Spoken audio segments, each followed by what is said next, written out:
Assalamualaikum warahmatullahi wabarakatuh. Perkenalkan, nama saya Muhammad Faisal Akbar, NIM 093 dari kelas A. Di sini saya akan tutorial mengolah data SPSS mengenai data yang diolah. Pertama-tama kita menyiapkan data yang mudah diolah, lalu salin. Kita langsung masuk ke SPSS. Kita paste, lalu kita masuk ke variabel, kita ganti name,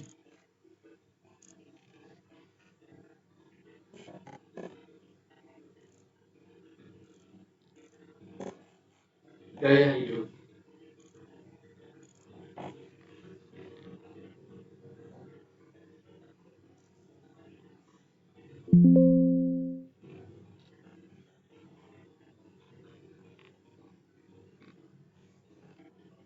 Baru bawahnya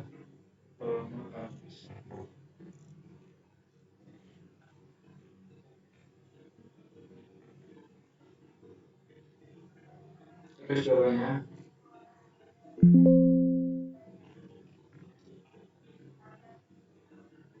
terus lalu kita buat measure jadi scale, lalu kita ke analisis, terus kita ke regression, lalu ke linear. Kita masukkan dependen sama independen. Kita masukkan kesehatan di dependen dan gaya hidup dan pola makan di independen.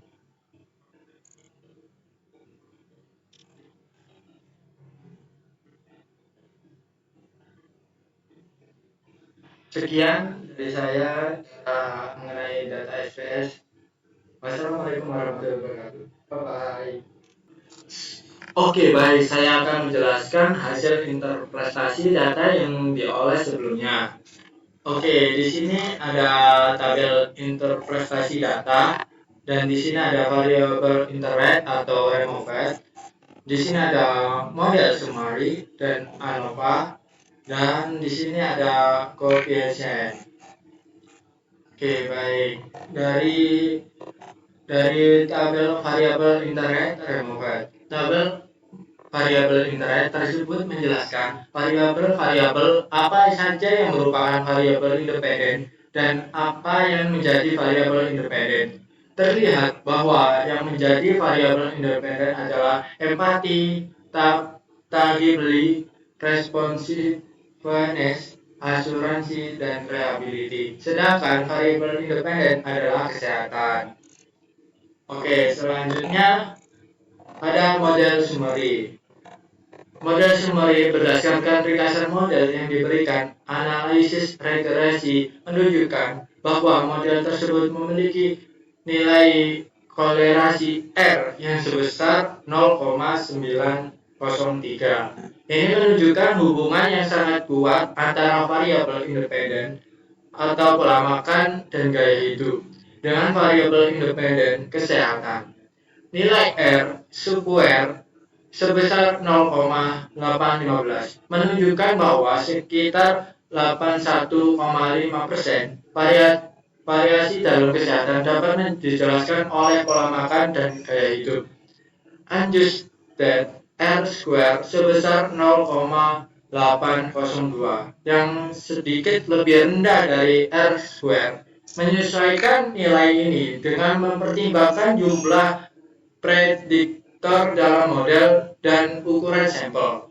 Hal ini menunjukkan bahwa model ini tetap kuat dan tidak berlebihan atau overfitting. Standar error dari estimasi adalah 2,0220 yang memberikan gambaran tentang seberapa jauh data yang diamati menyimpang dari nilai yang diprediksi oleh model. Secara keseluruhan, hasil ini mengindikasikan bahwa pola makan dan gaya hidup secara signifikan mempengaruhi kesehatan dan model yang dibangun memiliki kemampuan prediksi yang baik. Oke, selanjutnya kita ke ANOVA.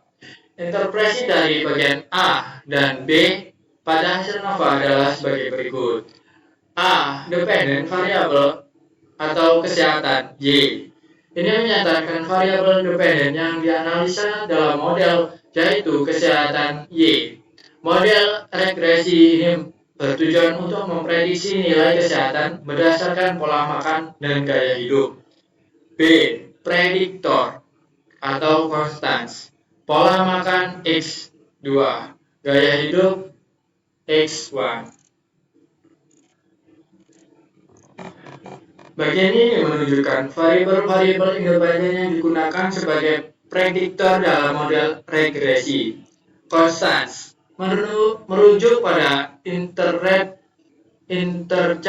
dalam model regresi, yaitu nilai ketika semua prediktor variasi independen adalah 0.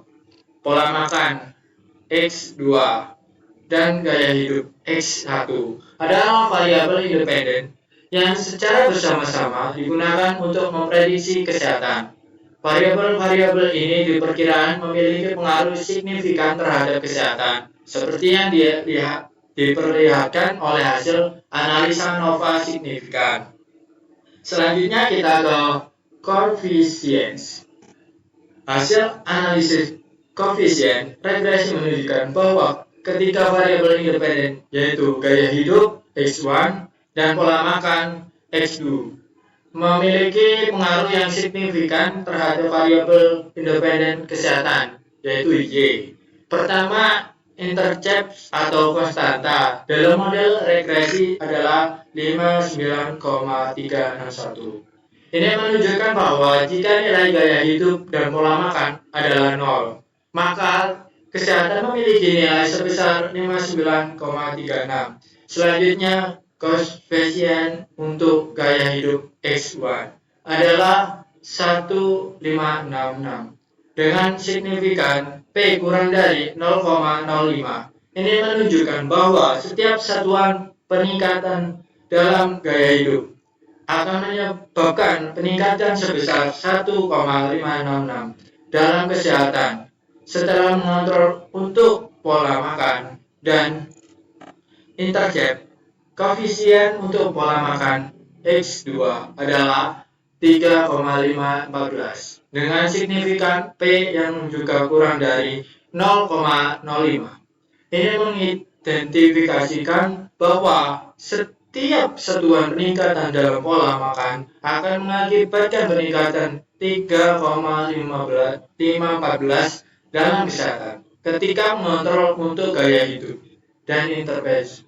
Keduanya memiliki standar error yang rendah, menunjukkan tingkat kepercayaan yang tinggi pada estimasi mereka. Koefisien standar atau standar koefisien atau beta menunjukkan pada pola makan memiliki pengaruh yang lebih kuat 0,737 dibandingkan dengan gaya hidup yaitu 0,369 terhadap kesehatan.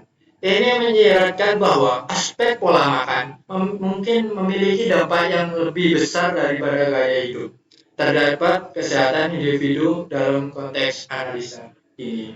Sekian dari saya. Wassalamualaikum warahmatullahi wabarakatuh. Bye-bye.